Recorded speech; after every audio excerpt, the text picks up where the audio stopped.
Hello everyone! Welcome to Holly Lolly's channel, the place where we explore the most amazing and unexpected facts about Japan. And today, I have prepared a truly shocking topic for you. The other day, I came across a very curious article that really surprised me. Of course, I checked the information and dug into historical sources, and the more I read, the more shocked and horrified I became. So today we will talk about the crazy and sometimes even creepy facts about pregnancy and childbirth in Japan. Let's start with the Edo period, an era when some methods of contraception sound like a horror movie script. And then we will look at how attitudes towards pregnancy have changed in modern Japan. And here too, there will be something interesting. It will be hot, strange, and sometimes even creepy. So make yourself comfortable, we're starting. And of course, don't forget to like this video and subscribe to the channel. The Edo period, which lasted from 1603 to 1868, was a time of strict social hierarchy, samurai codes, grand festivals, and creepy realities that not many talk about, especially when it comes to pregnancy and childbirth. In those times, for women working in entertainment districts, pregnancy was not just a personal problem, it became a reason for humiliation,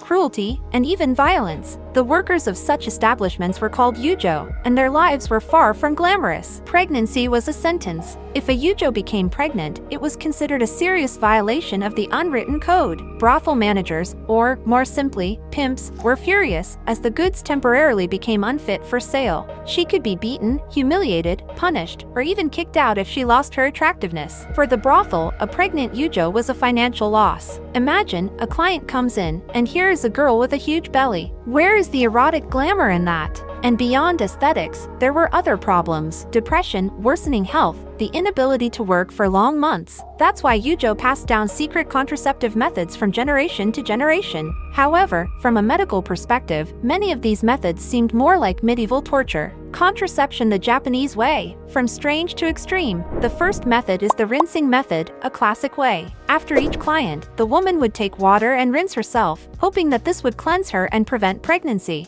Well, scientifically, it was absolutely useless, but in the absence of knowledge about physiology, the method seemed quite logical. Next comes the bamboo paper method. Here starts the hellish imagination of the Edo period. The woman would roll a thin sheet of bamboo paper and insert it inside herself, hoping that it would create some sort of barrier against sperm. Some men found these paper safety measures uncomfortable. However, if a client was particularly valuable, the yujo could remove the protection as a sign of special favor. The next method is the moxa method, mugwort and fire for those seeking something truly exotic. The essence of the method was to take mugwort, twist it into small bundles, and burn it on the skin below the navel. It was believed that the heat and smoke prevented conception. There was no medical logic here, but there was a risk of burns and skin problems. Then, for me, the most shocking method was the horn condom, a truly primitive method. Men were offered to use special sheaths made from animal horns, such as from cows or goats. The problem was that these barriers were uncomfortable, expensive, and not popular. And if a client of a yujo refused to wear this horn, the girl was left with only bamboo paper and prayers. Of course, despite all efforts, from time to time, sperm managed to break through the defenses, and the girls found themselves in a delicate position. What happened next? Here begins an even darker part of the story. Next, we will talk about childbirth, from magic to seahorses. If contraceptive methods failed, which, of course, often happened, the yujo were faced with the reality and had to give birth. Like everything in the Edo period, the process of childbirth was surrounded by superstitions, strange rituals, and folk practices that today seem, to put it mildly, questionable. One method of easing childbirth was holding a seahorse during labor. Why a seahorse specifically? It was believed that this animal brought good luck during pregnancy, possibly because male seahorses carry offspring themselves. In addition, women in labor were given special potions made from seashells, supposedly possessing magical properties. How effective this was is debatable, but in a society where medicine was still in its infancy, such rituals were seen as the only salvation. Pregnancy and childbirth did not mean that a yujo's life was over. In large entertainment districts, there were special establishments where women were sent to recover after giving birth. These places monitored the health of young mothers so they could return to work as quickly as possible. They also provided assistance to those whose pregnancies were terminated, not always voluntarily. Decisions were made about the child's fate if the mother could not or did not want to raise them. For high-class courtesans, called oiran, who served the elite of samurai society, childbirth was not always the end of their careers. If a client was wealthy enough and could support the child, the woman could continue her profession, knowing that her child was provided for. brothels sometimes decided to keep the child and raise them within the system. The fate of such children depended on their gender. Girls were trained in the art of entertainment, and over time, they became performers, yujo, or, if they were lucky, geishas. Girls could be taught music, dance, and the art of conversation with clients, preparing them for their future in this world. Boys were most often raised as brothel servants. They worked in the brothel, cooked food, cleaned, and served clients. Some of them grew up to become male performers, and some even participated in kabuki theater, where men played female roles. Sometimes, boys who grew up in brothels became owners of entertainment establishments themselves. Paradoxically, they could eventually manage women just like their own mothers. Although some children were kept and raised in brothels, more often, they were given up for adoption. This could have been a chance for a better life, at least in theory. In reality, adoption in Edo period Japan did not work the way we imagine it today. A child might end up in the family of a wealthy townsman if they were lucky, receiving a good upbringing. They might also end up in a poor family, where they were often used as cheap labor. Some were taken in by merchants or craftsmen. Many families adopted children so they could work in their shops and workshops. A child could also end up on the streets. If no adoptive parent was found, the child might simply become a vagrant. But to be honest, yujo rarely had the means to care for their children.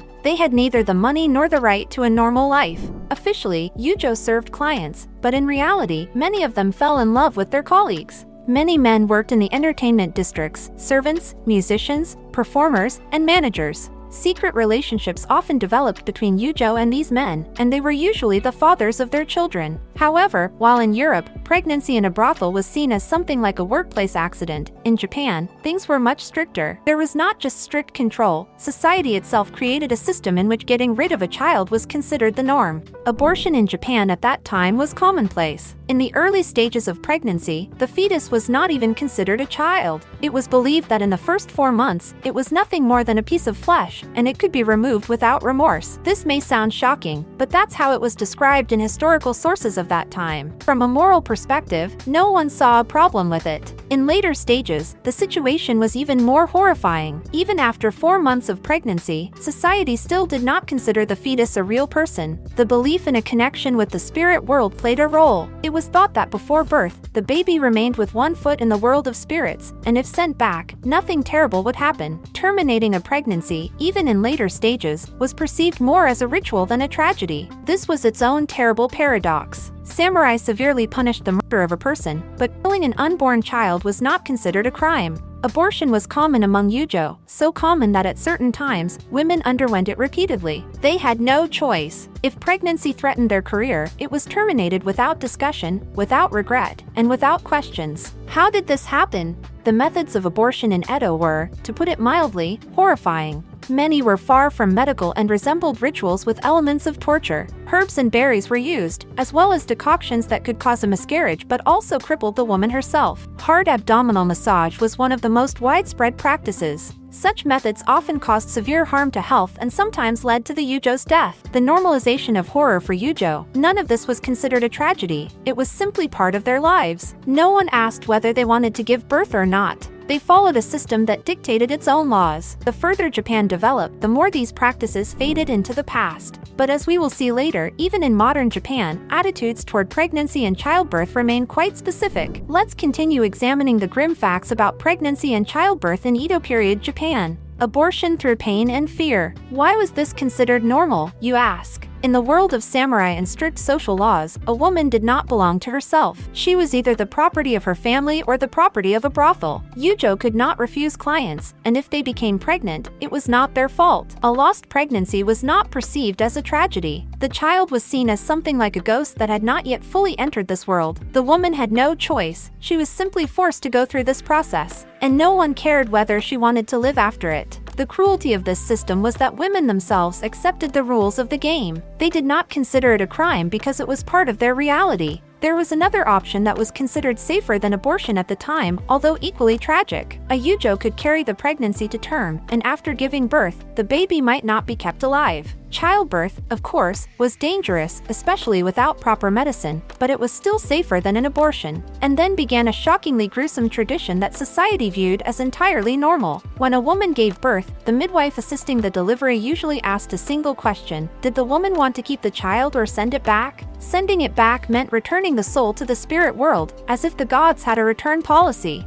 This was not considered a sin, not a murder, not a crime. This act was seen not as a crime, but rather as a way to correct a spiritual imbalance, based on beliefs that the soul had not fully entered the world yet. Methods of returning the child. Now let's talk about the methods of sending the child back. How did it happen? It did not depend on the mother herself, but on her manager or the brothel owner. It was purely a business decision. If the woman needed to return to work quickly, the child was sent back immediately after birth. If they could afford to wait, she was allowed time to recover, but the outcome was still predetermined. The methods were simple and brutal. Suffocation was the most common, quick and reliable. Drowning was another option. It was believed that water returned the soul to the spirit world. One of the most rational methods was pregnancy planning. Sometimes, brothels did not forbid Yujo from giving birth, but only if the pregnancy was scheduled for July. Why? It's simple. A woman had enough time to give birth and return to work before the autumn influx of clients. There was no need to spend money on a long recovery. Sounds wild, I agree, but there was a business logic behind it. Maximizing profit and minimizing losses was normal. The most astonishing part of this whole story is the reaction of the mothers themselves. For most women, this was not something horrific. No one cried, no one considered it a sin. It was perceived like this: if you can get rid of a fetus, then you can get rid of a newborn. What's the difference? Here's one shocking fact. This practice was not limited to Yujo. Even women from ordinary families could do the same for similar reasons: poverty, lack of a husband, societal pressure. Some people even believed that parents who sold their daughters to brothels were worse than those who killed them at birth. Selling a daughter to a brothel meant raising her for money. That was worse than simply not letting her live at all. This was an entirely different world, where life and death were perceived in a completely different way than we are used to. Motherhood in the world of Yujo, love, but without a future. It is important to understand that despite all the horrors we have discussed, this did not mean that Yujo did not love their children. If a woman decided to keep her child, he became as dear to her as to any mother. She cared for him as best she could, gave him attention whenever she had the chance. But the future of these children was predetermined. They faced either brothels, the streets, or poverty. However, in the second half of the Edo period, perspectives began to change. What happened? At that time, Japan faced the problem of population growth. Sending infants back was practiced so frequently that it affected demographics.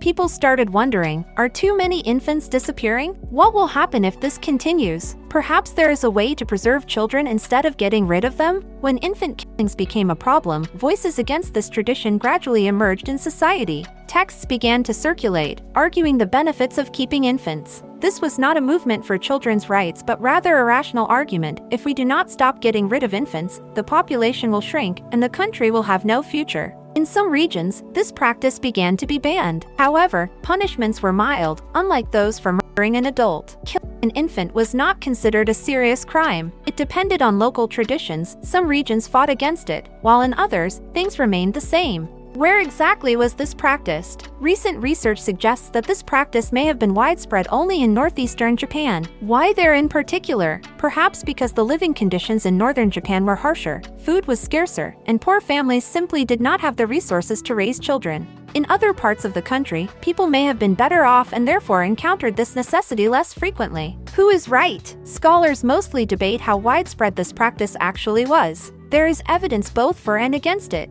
but history has yet to provide a definitive answer. As they say, let the minds battle it out. From darkness to civilization. How did pregnancy and childbirth change in Japan? The horrifying traditions of the Edo period did not disappear overnight. But with the arrival of modernization, attitudes toward pregnancy and childbirth began to shift. The 20th century, how women gave birth in an era of change. In the late 19th and early 20th centuries, medicine in Japan was still traditional. Women continued to give birth at home, and childbirth was most often assisted by elderly midwives who passed down knowledge from generation to generation. The state actively fought against abortions, but in 1948, Japan legalized them, becoming one of the few countries in Asia where abortion is available at a woman's request. In the mid-20th century, hospital births began to gain popularity. but home births remained common until the 1970s. And here is something truly shocking. In Japan, there was a tradition that a pregnant woman was not supposed to know the gender of her child. Even if doctors knew the baby's gender, they might not tell the woman until birth. This was explained by the fact that parents could be disappointed, especially if they were expecting a boy but had a girl. Now, let's take a look at what is happening in Japan today. Although medicine has advanced significantly, some aspects still surprise and even shock people. Let me share some modern facts about pregnancy and childbirth in Japan.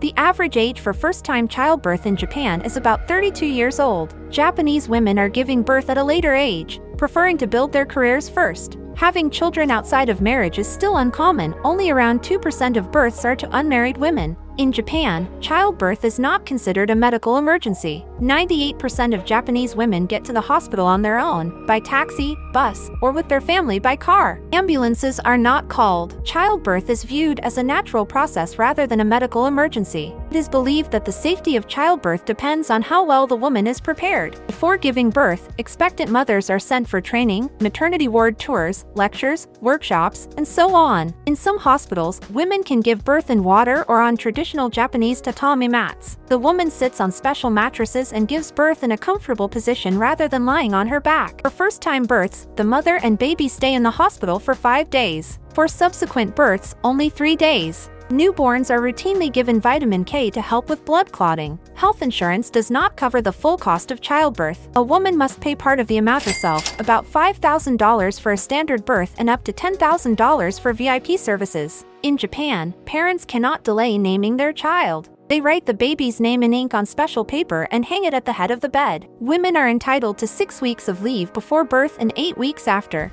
Fathers can take only 3 to 5 days off during their wife's childbirth. After having a child, a woman usually stays at home because Japanese society does not strongly support working mothers. Women are expected to care for their children until kindergarten or school. Men rarely help with newborns because they work 12 to 14 hours a day. Japan has come a long way from the ruthless practices of the Edo period to cutting-edge medicine. However, even today, society maintains strict norms that can be shocking. On one hand, pregnancy and childbirth are highly controlled. On the other, women are still pushed into strict social expectations. In the past, women were forced to abandon their children. Now, they are forced to sacrifice their careers. Times change, but the pressure on women remains. Thank you all for watching. Thank you for staying until the end of this video. Please like, subscribe to the channel, and see you in the next videos. Bye-bye!